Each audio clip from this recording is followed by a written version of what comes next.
أهلا بيكم النهاردة اليوم التاسع من رمضان. قربنا على أول 10 أيام إن هم ينقضوا. إن شاء الله ينقضوا بالخير، وإن شاء الله تبقوا سعداء، وإن شاء الله تكونوا في أحسن حال، وإن شاء الله تكونوا أقرب لله سبحانه وتعالى، وإحساسكم برمضان إحساس جميل. مش هقدر بقى أحكي لكم الفوازير اللي عملناها قبل كده كانت إيه، وأديكم السمري بتاعها زي ما بعمل في بعض الحاجات، لأنها كترت دلوقتي هتاخد نص الفيديو بتاعنا، فمش هنعمل كده. فجالي سؤال جميل وانا بقول كده: يا جماعه انا عملت الفوازير وايه رايكم؟ دي فوازير رمضان وخشوا بصوا عليها وكده، وفرحانه بنفسي وشبابي. فجالي السؤال بيقول لي ايه: طب وايه الجوائز ان شاء الله؟ بس ف انا قلت لكم لما يبقاش عندنا اجابه للسؤال، السؤال بيبقى صادم كده، لو انا حاسس ان هو خبط في الحيطه. نعمل ايه؟ ما نزعلش، نخلي السؤال يرسى. يعني السؤال جوانا يهدى كده ويلف يلف يلف يدور عليه. وبالتالي طلعت بالإجابة هتقول إن عندنا 3 جوائز.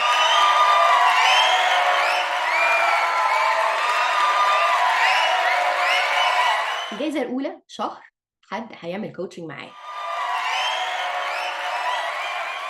فمعناها إنك عندك شهر فري كوتشنج. الشهر ده معناه إيه؟ 4 جلسات. ده حاجة كبيرة يا جماعة في قيمتها المادية والغير مادية. خد الهدف يعني هنا إنه هيبقى ريليتد للسيلف ديسكفري، واللي هيكسب هيكون اوريدي قدم كل الجوائز، كل الفوازير بتاعتنا دي في فورم هعملها لكم، هوريها لكم لما اعملها، لسه ما عملتهاش. في فورم كل اللي يعني في ناس هتتفرج وهتمشي، وفي ناس هتتفرج وهتحل. خلاص احنا هنشتغل مع الناس اللي هتحل. في ناس من الناس اللي هتحب تقدم الحل ده علشان عايزة تفوز بالجايزة. فمين اللي هيحل ويقدم الحل بتاعه والحل بتاعه ساعات الناس لما بعمل فورمز كده بتبعت لي نقط بقى وحاجات شرط وكده، فمعلش حبايبي انا بقراهم. لكن الحاجات اللي هتبقى اجاباتها مش هي، يعني مش ماليش دعوه الاجابه صح ولا غلط، مش صح صح بتاعك والغلط غلط بتاعك مش بتاعي، فانا ما احكمش على ده. لكن لو حد كتب لي شرط بقى ونقط وحاجات كده مش هيبقى داخل. لكن انا بتكلم على اللي هيخش في السحب على الجائزه الاولى اللي هي كلهم. الجائزة التانية هتكون 2 coaching sessions معايا، هيبقوا كل أسبوعين. والجائزة التالتة هتبقى 1 coaching session. ايه بقى الفزورة بتاعت النهاردة؟ الفزورة بتاعت النهاردة بتقول: قصة حياتك لو هتكتبها هتكملها، في حاجات حصلت مش هنعرف نغير فيها، اتفقنا؟ واحنا حاولنا ننعنشها شويه بالاسئله بتاعتنا، الحقبات بقى الزمنيه والتاريخ واللي قابلته واللي عملته واللي حبيته واللي ما حبيتوش، كل الكلام ده كان ايه؟ صح كده. فدي بقى قصه حياتك، من هنا وطالع اقدر اكتبه اخرج وانا بقى براحتي. لكن اللي فات فقصه حياتك من هنا لحد النهايه الحقيقيه. النهايه عايز تكتب فيها ايه؟ المايسترو. يعني ايه؟ انا اللي بختار هعمل ايه من دلوقتي للي جاي، على الاقل في القصه يا جماعه، في القصه احنا بنكتب قصه مش الكلام ده كله.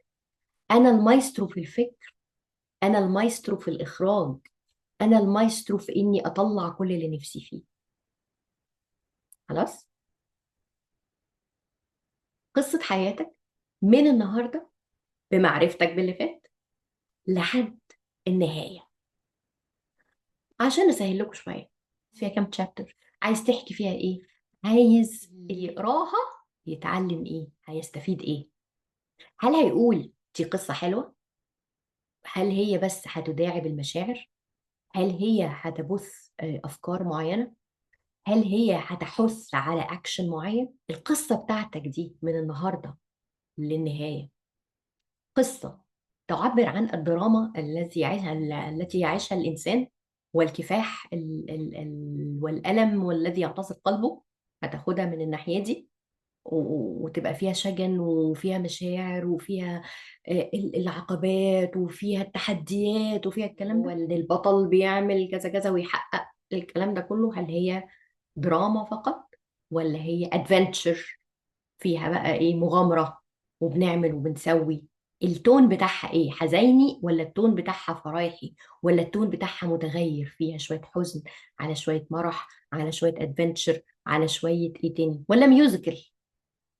هتعمل القصة بتاعتك دي ميوزيكال فيها في النص مزيكا او اغاني بتعمل انسبيريشن بتخش في وقت معين. فالفزورة بتاعت النهاردة بتقول قصة حياتك من النهاردة ليوم النهاية. اوكي، تشكلها ازاي بنفسك، بمعرفتك بالماضي. عايز تكتب فصول شكلها ايه، وعايز القصة يبقى جواها ايه، وانت عندك الحرية التامة.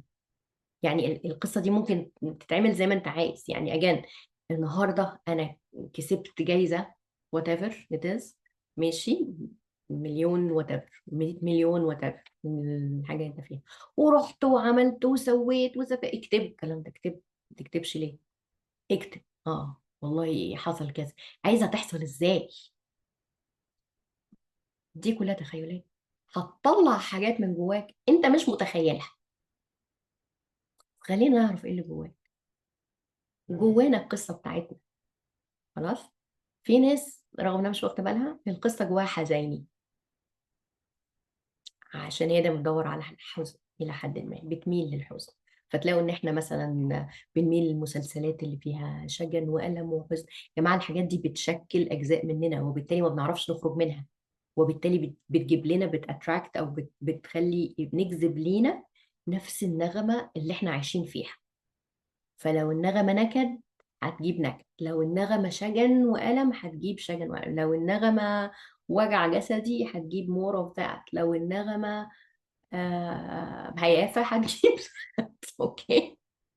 فخليها ريتش. دي نصيحتي. خلي القصة ريتش، وخليها بتتكلم على قيمك إلى حد كبير. خليها بتتكلم على اللي نفسك تعلمه ميبي، أو اللي نفسك تعلميه لأولادك. خليها ممكن تتكلم على علاقتك بربنا in a way. يعني أنت شايف الدنيا هتمشي إزاي، أو تحب الدنيا تمشي إزاي. دي قصتك. مش يعني الله أعلم ممكن تكون تغير في الحياة. يمكن. ماشي، يمكن تكتشف فيها حاجة تحب تدعي بيها، تقول يا رب والله أنا يعني أهي، ده اللي أنا عايزه. يمكن. انا ما اعرفش هتطلع ايه. انا الاسئله دي يا جماعه زي ما قلت لكم القصه ماشيه في اتجاه مختلف، وانا بعتمد فيها برضو كتير على الالهام، وهنتكلم عنه. و وبكلمكم باللي ربنا الهمني بيه، سواء عن طريق عباده الصالحين اللي بيتعاملوا معايا، او دايركت الهام، وده بيحصل وكلنا عندنا ده. اوكي. واشوفكم المره الجايه. الى اللقاء.